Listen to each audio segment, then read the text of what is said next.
প্রথমত আসলে যে ঘটনাগুলি যে ইনসিডেন্টগুলি হচ্ছে এটা বাংলাদেশ ফুটবলের জায়গা থেকে আমি বলবো যে খুবই আনএক্সপেক্টেড এবং ভেরি আনফর্চুনেট। এটা হওয়া উচিত না।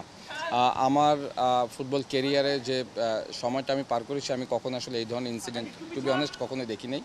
এটা বয়সভিত্তিক বা সিনিয়র জাতীয় দল বা যে কোনো জায়গা থেকে একজন হেড কোচের আচরণ বা একজন হেড কোচ আসলে কতটা আনপ্রফেশনাল হলে এই ধরনের কার্যকলাপগুলি করতে পারে সেটা আসলে আমার ধারণা ছিল না, সত্যি কথা।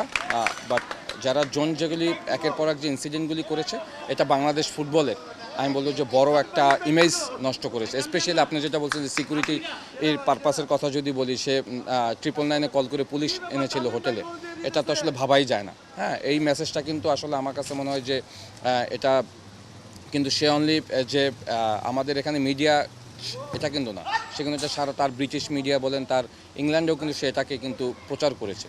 সো এটা আমার কাছে খুব আনফর্চুনেট মনে হয়েছে এবং এটা একদমই তার করা ঠিক হয়নি তার প্রফেশনাল জায়গা থেকে, বিকজ উনি কিন্তু একজন প্রফেশনাল কোচ।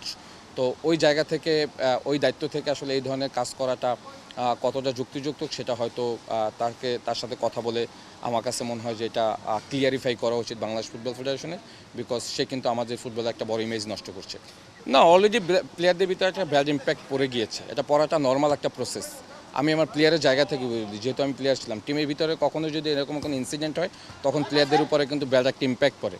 তো সেটা তো ডেফিনেটলি প্লেয়ারদের উপর পড়বে। বাট আমার কাছে যেটা মনে হয় বাংলাদেশ ফুটবল ফেডারেশন এবং বাকি যারা কোচিং স্টাফ আছে, যেহেতু খেলা 31 তারিখ থেকে ইজ ভেরি সুন, হ্যাঁ, আমার কাছে মনে হয় যে যত তাড়াতাড়ি প্লেয়ারদেরকে নিয়ে কাউন্সেলিং করানো যায় এবং প্লেয়ারদের ওই মোটিভেশনের জায়গাটা যত তাড়াতাড়ি তাদেরকে আমি বলবো যে কথা বলে জিনিসটাকে সমাধান করা যায়, এটা সবথেকে ভালো হবে। কারণ যেহেতু আপনি জানেন আমাদের গ্রুপে সিরিয়া, উজবেকিস্তান এবং ইন্ডিয়া রয়েছে, খুব টাফ একটা গ্রুপে আমরা রয়েছি। সুতরাং প্লেয়ারদের আসলে কত তাড়াতাড়ি মোটিভেট করা যায় সেই জায়গাটা আমি মনে করি যে ফোকাস করা উচিত। যারা যদি দলের সাথে নাও যায়, বাকি যে কোচিং স্টাফ আছে বা বাংলাদেশ ফুটবল ফেডারেশন যে হায়েস্ট অথরিটি আছে, তারা আমি মনে করি বসে প্লেয়ারদের সাথে জিনিসটাকে খুব সহজেই এটাকে ম্যানেজ করতে হবে এবং আমি বলবো যে প্লেয়ারদেরকে ম্যানেজ করে মোটিভেট করতে হবে, যারা যেন ওখানে গিয়ে 100% দিতে পারে।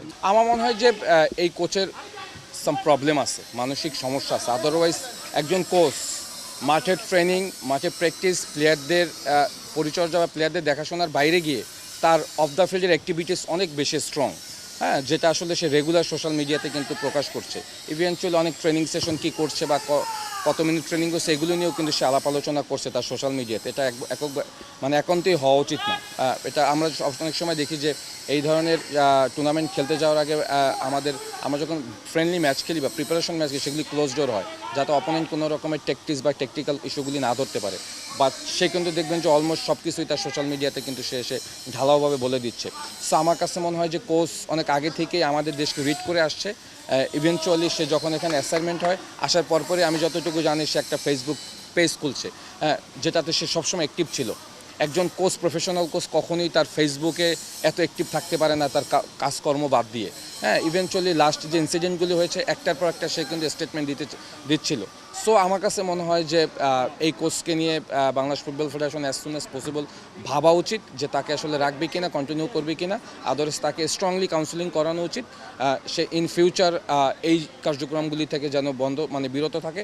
আদারওয়াইজ সে কিন্তু আমাদের ফুটবলের একটা বড় ইমেজ অলরেডি নষ্ট করছে, সামনের দিকে আরও করার সম্ভাবনা রয়েছে। ইভেনচুয়ালি আরেকটা কথা বলতে চাই, সিকিউরিটি পারপাস নিয়ে সে যেভাবে আসলে বিশ্ব মিডিয়াতে যেভাবে আসলে ঢালাওভাবে প্রকাশ করছে, এটা আমাদের এই এখন যে পলিটিক্যালি যে ইস্যুগুলি রয়েছে সেখানে কিন্তু এটা কিন্তু বড় একটা হ্যাম্পার হবে। বিকজ আপনি জানেন সে বাদেও কিন্তু এখানে অনেক কোচিং স্টাফ আছে যারা ফরেনার, তারা কিন্তু কখনোই আসলে আমাদের সিকিউরিটি নিয়ে বা আমাদের এখানে থাকা নিয়ে বা কোনো স্যালারি ইস্যু নিয়ে কিন্তু এতদিন কিন্তু কেউ কোনো রকমের কোনো কোশ্চেন তোলেনি।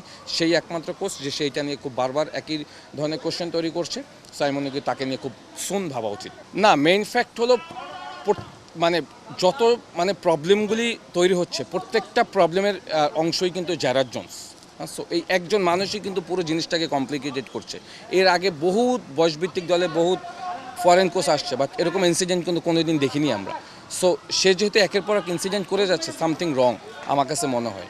তো ওই কারণেই বললাম, যারা প্রবাসী প্লেয়ার আছে, যারা নতুন অ্যাডাম আব্বাসের মতো এত ভালো প্লেয়াররা যেহেতু এইগুলি ফেস করে, তখন কিন্তু তাদের ভিতরে একটা কনফিউশন তৈরি হবে ডেফিনেটলি।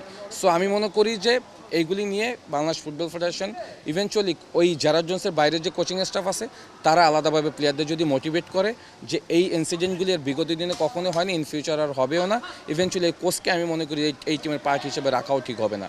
বিকজ সে যেভাবে আসলে দলটাকে আসলে একটা মানে মানে কি বলবো, মানে একটা সারাউন্ডিং যে মানে হ্যাঁ প্রবলেমগুলি তৈরি করছে, এটা এখান থেকে আমার কাছে মনে হয় যে এটাকে সে আস্তে আস্তে আরও কমপ্লিকেটেডই করবে যদি টিমের সাথে পার্ট হয়ে সে উজবেকিস্তান যায়। সো আমি মনে করি তাকে এইখানেই তাকে স্টপ করে দেওয়া উচিত এবং প্লেয়ারদের সাথে আমি মনে করি যে খুব সোন বাংলাদেশ অথরিটি যারা আছে, বাংলাদেশ ফুটবল ফেডারেশন, তাদের মোটিভেট করা উচিত। Thank you brother, thank you.